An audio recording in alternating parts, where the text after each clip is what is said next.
My name is Dr. Kimberly Barrington. You know me from Rolling on the Road with Dr. Kimberly and Dave and When Women Step Up. Many of you have read online. The first story that you saw was done by WWMT Channel 3, and it starts out the article that a 65-year-old man that maybe drinking was the cause for him to be in an accident, and that he was on the 68th Street S curve. And I'm here, and you know, as someone who has been doing a podcast and really getting to the heart of the matter of things that are happening within the community, that I'm gonna definitely come out here and see what happened concerning my husband. And the fact that the article started out with alcohol, they all made the assumption, and that was very hurtful for me to see that the very first, I think it was within 2 hours of the accident, and I had even gotten the death notification, and this young lady just did the report. I think that it was irresponsible for her to report that way without first finding out any type of history. Many of you, I had asked you to pray for my husband because 56 days ago, he was diagnosed with congestive heart failure, and he was in acute respiratory arrest. And he was in the hospital for more than a week. And at that time, they had given him not even 24 hours to live. And so he was placed on some diuretics, which of course, as you know, causes you to need to go to the bathroom a lot. And while he was in the hospital, they had taken almost 30 pounds worth of fluid off of his body. And so even if he drank a glass of water, he needed to go to the bathroom, and it was always in a hurry. And as I'm going to show you where the accident actually happened, they said that it was in the curve of the 68th Street exit. It was not. He was exactly 2 minutes away from home, and according to Google Maps, that's 0.5. That's how close he was. And I know him. He gets that close, he needs to go to the bathroom, he's rushing, and at the time he was driving his stick shift. So imagine being on a diuretic, needing to go to the restroom, and you're trying to work a clutch, the gas pedal, and the brake, and shift gears, and you can literally see your home. You rush, and it might cause you to lose control and flip your car, especially with that being such a tiny car. And it's just hurtful. And I'm sure that many of you who have had loved ones to die, and the story was reported, and you knew that some of the facts that they claim were facts, you knew were not true, but you just didn't have the opportunity to tell a different story. And even if you did, the negative part was already reported. And so, people will always believe what they heard first, regardless of what may come next. There's always going to be that group of people, because you know what? I Googled it and it came up, and this is what they said. They said, he was drinking. Well, even if he had one beer, he has the right to do that. And it didn't mean that it caused, the accident. And she should have done more of her due diligence before she put something out as a fact. And then she said, well, because the trooper, verified it for her, that still did not make it true. So I'm going to turn the camera around, and you're going to see there's the mark. I think you can kind of see. And just right on the side of that line. And then I'm going to turn around, and you're going to see there's the light. And when you get to the light, our home is right in front of there. So he was just a stone's throw away from being at home. Now, all right, so now you see that, and we're going to together take that ride home so that you can see just how close he was to home. I mean, he just needed a couple more seconds, just a couple more minutes to make it home. So you guys ready? Here we go. I'm gonna turn the camera around and we're gonna ride. This is, again, I'm gonna show, this is where he was, and you can see what we have by us. Here's Lake Michigan Credit Union. There is Taco Bell, and all the way down there, that's where the 68th Street off-ramp is, where they claim the accident happened. But he made it all the way off, came all the way down, and right here is where he lost control. So you can see my tire marks in the grass. He was right here. And all right, guys, you're gonna ride to my house. You ready? Here we go.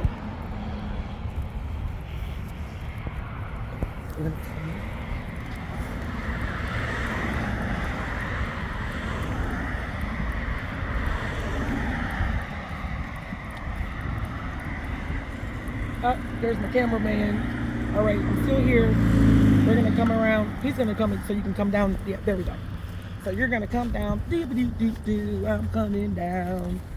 I'm coming down. Oh, you can see Planet Fitness over there. Planet Fitness is over there. Planet Fitness is over there. There we go. Yep. So we're gonna ride on past. We got the U-Haul storage. Oh yeah, we got what do we have? Oh, the Dollar Tree is over there. All right, we're coming down the hill, so I'm gonna let my chair down some. There we go. Down. All right. Don't want to tip over as I'm coming down this hill. And here we go. Now, if you don't see my face and you're looking at something, that's because my cameraman, he's just kind of, I don't want him to walk backwards because he might trip on it. He might trip. And trust me, sometimes you have to laugh to keep from crying. And it just really hurt my heart. Many of you have seen us together, and yeah.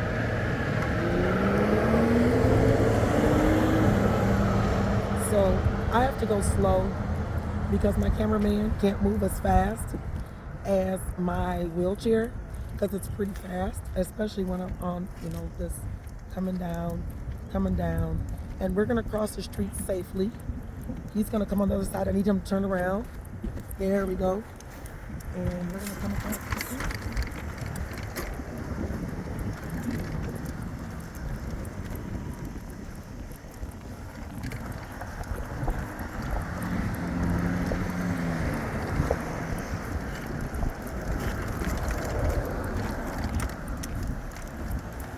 All right, for my ABA folks, it's not the best sidewalk.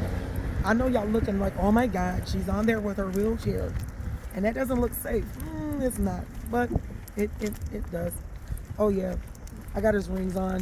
This is his cross. I got it for him like 2 Christmases ago, and he never took it off. So yeah, just kind of in my feelings a little bit, surrounding myself with all the wonderful things.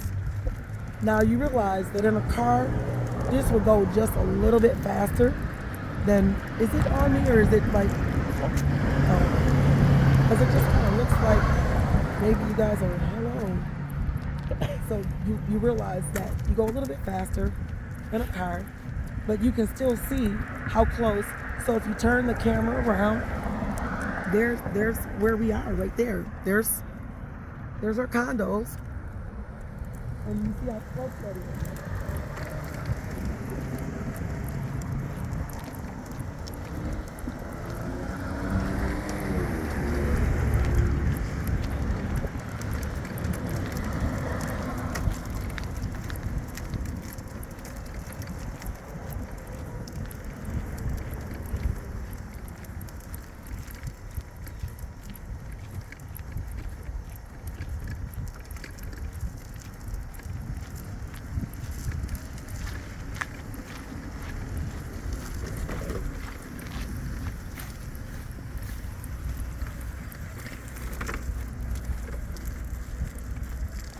Okay, friends and neighbors, do not try this at home. That was not a safe way for me to come around. Okay, we want everybody to know that. I know that it wasn't safe, but please forgive me. Of course, we're just kind of getting things done. And all right, we got the light.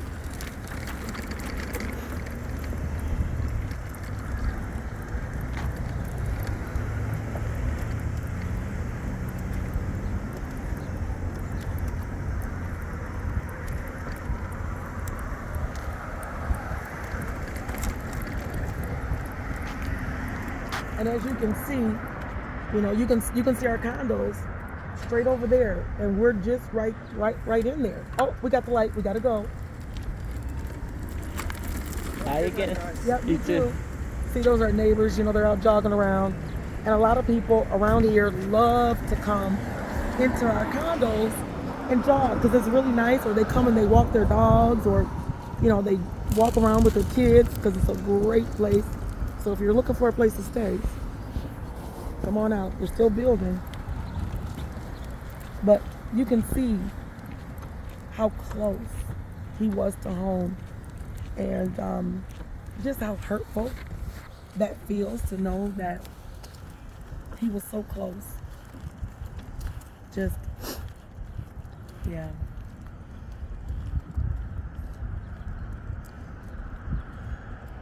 He was that close to home. And we're coming on down.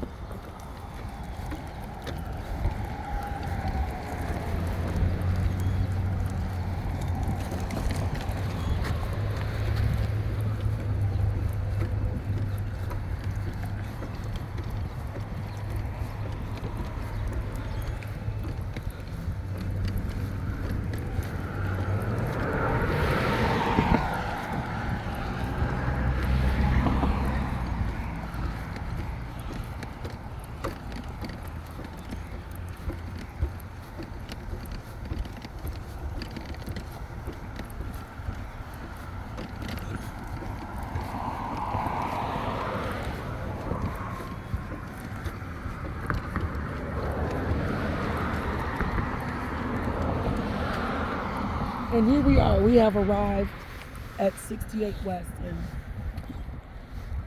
this is how close he was to home. And many times people are just not that far away when tragedy hits. This is difficult, and I thank you for all your love and all your support.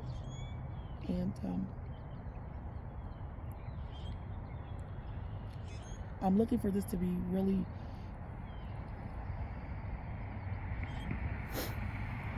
I think that reporters need to be more sensitive, and they need to report responsibly. And if you don't have all of your facts before you report a story, and I'm sure that she just wanted to be the first one to be able to break the story, but you have to remember that while you're looking for fame and fortune, that people have a family, they have friends, loved ones, and even cats and dogs that look up to them, respect them, and love them. And for you to report something without fully getting all of the facts, just to be able to be the first one to break the story, again, as I stated, it's extremely irresponsible. And I do expect you to find me, and I want you to apologize. I want you to apologize to me. That's what I want. And I want you to, you can't take back what you've done, because once something is out there, it's out there. And once people, you can take it down, but once someone has saved it, shared it, it doesn't go away. And my husband was a very good man. He was a very good man to me. And he's even been in the governor's home. We've attended a Christmas party there. We've been with the Lieutenant Governor, and we've met with so many dignitaries in and out of this state because of my job. And for you to report him as saying, it could have been, it's fatal because of alcohol. And actually, alcohol was the first word. I'm angry. I am. And the only way I know to do it is to show you how it needs to be done. You can check all of my shows and anything that I've ever talked about on Rolling on the Roll with Dr. Kimberly and Dave, or Rolling with the Doc, or When Women Step Up. I've never reported anything or talked about a subject before I had all of the facts, and I always had someone who was an expert in that area to be able to talk about it on the show. So how about you go watch some of my shows and take some lessons, all right? I appreciate you, and I hope you take this as a teachable moment, because I think that you can be really great at what you do, but remember that there are people that you're reporting about, and you need to be more sensitive and not look for all the glory and be the first one. Because I'm going to tell you that the next story that came out, they never mentioned alcohol at all. And they did an excellent job with reporting about the crash, and even stated that the name has been withheld. Take a look at the article on MLive. That's how you report good news. Thank you. Again, this has been Dr. Kimberly Barrington.